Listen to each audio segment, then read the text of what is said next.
Greetings, brothers and sisters and people of goodwill. Thank you so much for joining me. Once again, I find myself giving major props to that brother with that proper British accent over in the UK. I'm referring to Robin Walker, author of the book When We Ruled. This time, I'm giving him a major shout out for a presentation that he and I participated in recently, wherein he focused in on the Black Wall Street, Tulsa, Oklahoma. I had no idea, despite being familiar with the devastation that was wreaked on the folks of Tulsa, Oklahoma, just decades after the enslavement.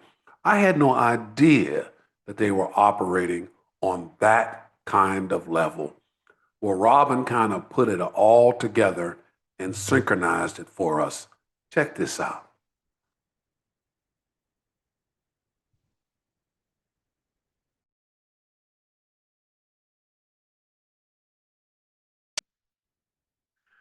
How our past can be a source of wealth building inspiration.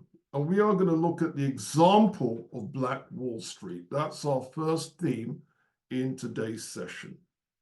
Now, this is what the Young Turks had to say. They did a short documentary called Final Judgment, Black Wall Street.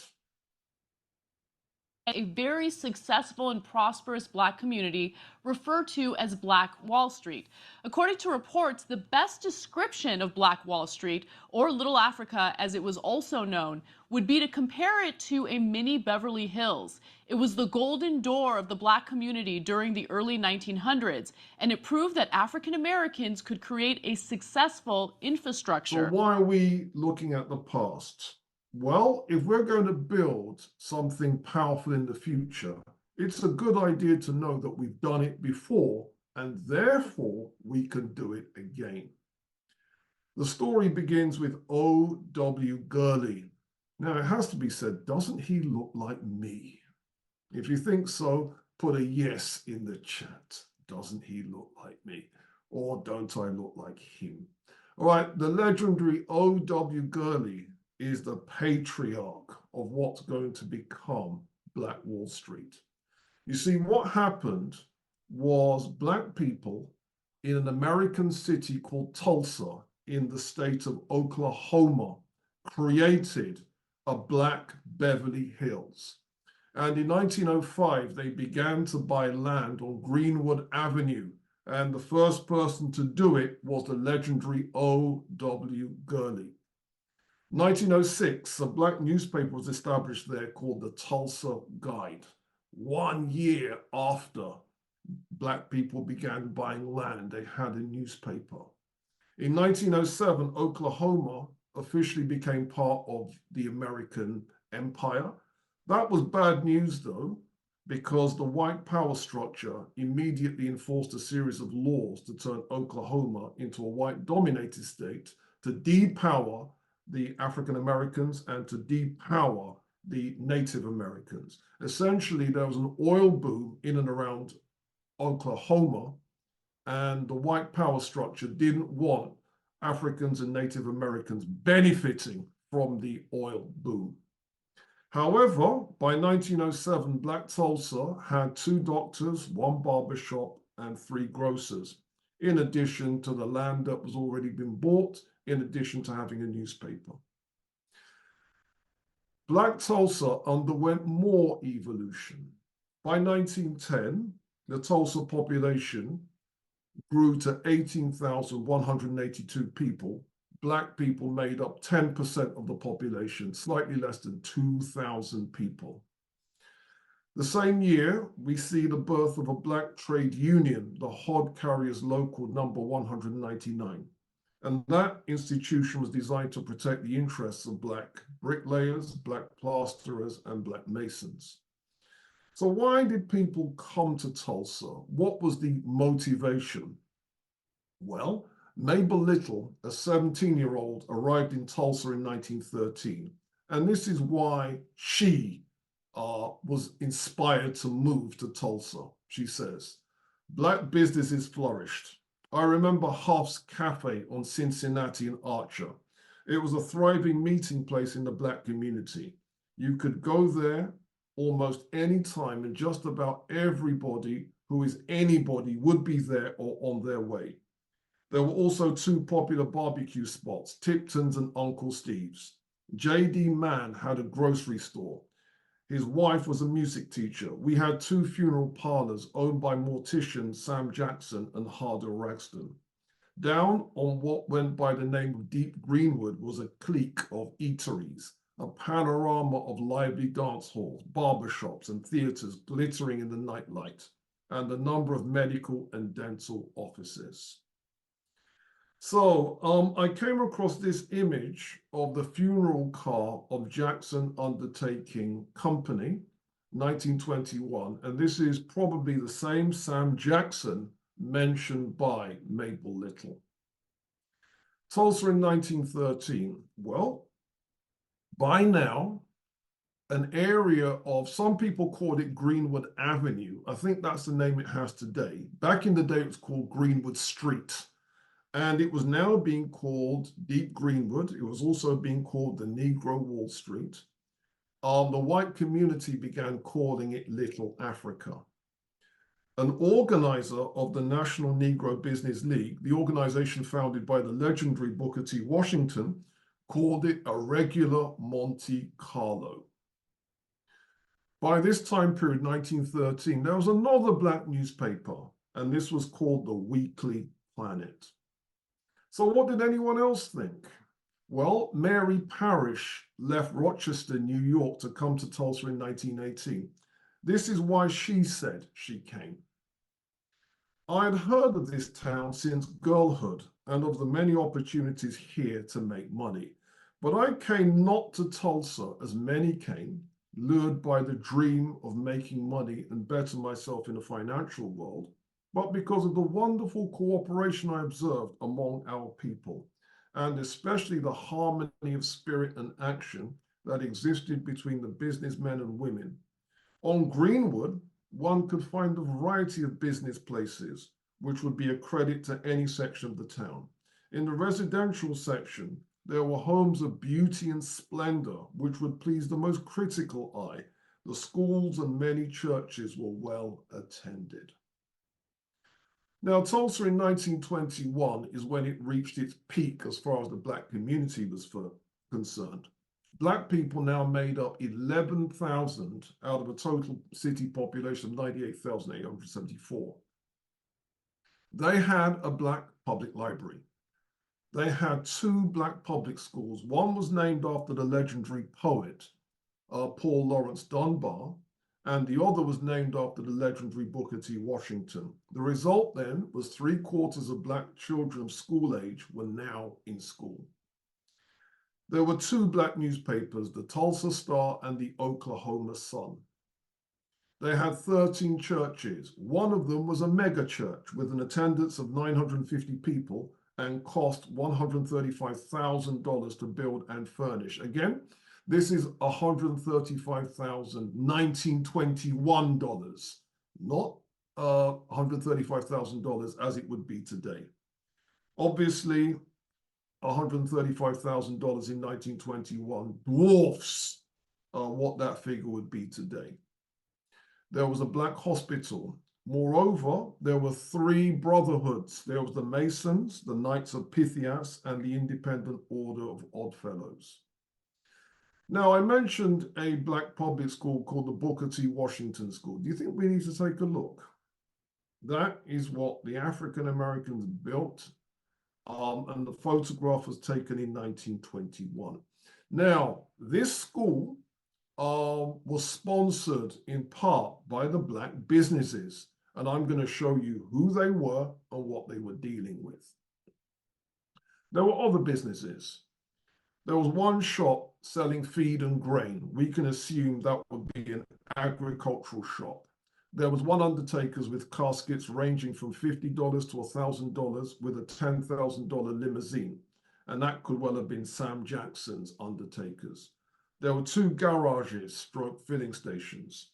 There were 6 estate agents, also combined with loan companies and insurance companies. There were 5 builders stroke contractors, 2 dressmakers, 4 shoemakers and repairs, 10 tailors, one printer with $25,021 worth of equipment, 12 barbers, 3 hairdressers stroke beauty salons, 5 cleaners stroke hatters stroke dyers, a number of plumbers. I couldn't get a figure on how many plumbers, 1 upholsterer, 2 photographers, 1 jeweler, and 15 GPs and surgeons. GPs, English, physicians, American. Greenwood Avenue. Greenwood Avenue, as I said at the time, it was called Greenwood Street, together with Archer Street, together with Cincinnati, together with Pine. These streets had 2- and 3-story buildings, including a dry goods store. Black Tulsa had 2 in total. Groceries and meat markets. Black Tulsa had 41 in total. Confectionaries. Black Tulsa had 4 in total. Restaurants, Black Tulsa had 30 in total. Billiard halls. For you young heads, billiards, think of it as a bit like snooker. Black Tulsa had 9 in total. 11 boarding houses, that's sets of rented accommodation. 4 hotels, Black Tulsa had 5 in total. And 2 theaters, of which one, according to one source, is said to have had 700 seats. And in addition to all of this, there were doctors, there were lawyers, and there were professionals. Now, I found this advert for the Satisfactory Tailoring Company, which was on 418 East Archer Street. And as you can see, that's a 2-story building. And if you can see carefully, we have the phone number 3771. They had phones. Now, for people listening from England, a lot of people did not have their own phone as standard until the 1980s. This is 1921. The side streets. Well, you also had the side streets where they had the illegal and semi-legal businesses. You had the chalk joints, so called because they sold Choctaw beer, which was banned at the time.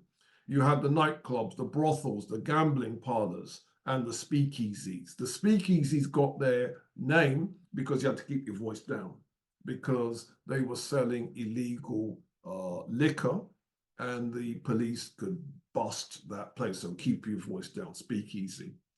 And at the time, people would have been listening to jazz and its predecessors, ragtime and blues. So you had institutions selling illicit whiskey, you had gangsters and hoodlums. So it wasn't just the Italians, it wasn't just in New York City, the Jewish gangsters, you had African-American gangsters as well. And some of the poor blacks lived in the side streets in shanties. Interestingly, many of the poor blacks also lived in white areas in quarters located on their employers' lots. And what would happen is, in total, one source claims that there were 600 businesses that flourished in Black Tulsa, legal and illegal. So what would happen is Thursday evening, the blacks would come from the white areas and would join the rest of Black Tulsa to party, and they would party through Friday, through Saturday, through Sunday. Now, I mentioned the Booker T. Washington School, and here's some of the businesses that supported them. This is from their yearbook. And so we learn of the Newkirk Wholesale and Retail Confections, owned by A.S. Newkirk, who's a proprietor, 119 North Greenwood. Also, Newkirk was a photographer, as you can see photos of quality made day or night. You had the Red Wing Drugstore.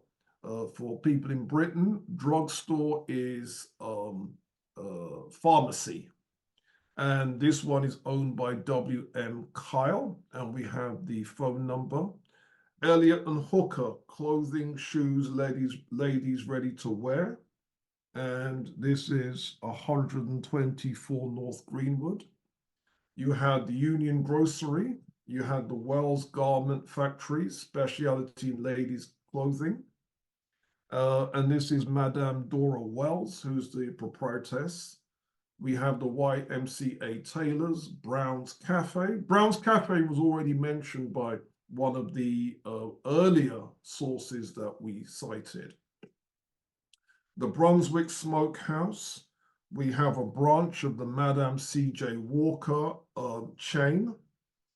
You had the Cavers French Dry Cleaning, Hatters and Tailors. You've got the Frisco Shining Parlor. You've got P.S. Thompson, the druggist, again, the pharmacist. We have the Greer Shoe Shop, the New State Barber Shop, Frisco Cleaners, Nails Brothers Shoe Market, etc., etc. So these are the things that we're seeing. Oh, here we have the Satisfactory Tailoring Company. I showed you the photograph of their building. The Earl Real Estate Company, H.L. Byers Merchant Tailor, the Cameron Grocery and Meat Market, Liberty Plumbing Company, Sanitary Plumbers, A.Y. Boswell and Company, A.L. Ferguson, Drugs, Medicine, Cigars, Tobacco, Toilet Articles, Madame Mabel Little. Madame Mabel Little is the same Mabel Little that we've quoted earlier, the Genet Furniture Company, Jackson Undertaking Company, the Liberty Cafe. So we're seeing some of the Black businesses who are advertising in the Booker T. Washington High School. So presumably, these are some of the businesses that would help support that school. Now, living fact, at least 3 Blacks had fortunes of $1 million each, and one source goes further and claims 6 Blacks had such large fortunes, some with private planes. And again, it has to be made clear, this is $1 million in 1921. That dwarfs 1 million today. Several Blacks had fortunes of 25,000 to $500,000. It became fashionable to dangle a $20 gold piece from a chain, and that was style and fashion back in the day. You even had a Black shoe shiner called Joe Heaton having 3 such gold pieces. Simon Berry operated a bus, taxi, and garage service that was turning over $500 1921 per day. He owned his own plane. Moreover, he owned the Royal Hotel in Greenwood District. So how did African Americans present in Tulsa? I came across this splendid photograph of the legendary B.C. Franklin, and apparently B.C. Franklin is an ancestor of the legendary historian John Hope Franklin. And what about that for how to present? That brother is stepping. Hope people are feeling that. And if you're feeling that, put I am feeling that in the chat.